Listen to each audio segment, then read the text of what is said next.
den goldenen Zwanzigern, so erzählt die Legende, als in Zeiten eines ungleichen Kampfes ein Schlachtruf ertönte. Ein Schlachtruf wie Donnerhall, der all jenen, so erzählt die Legende weiter, die ihn in diesem Augenblick zum ersten Mal hörten, das Blut in den Adern zum Siegen brachte. Niemand konnte damals ahnen, dass er Zeuge eines historischen Moments geworden ist.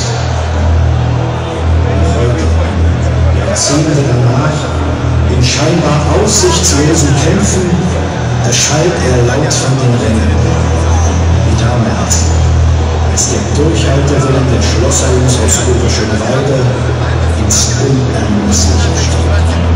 Eine Legende nahm ihren Lauf, ein Mythos begann zu leben.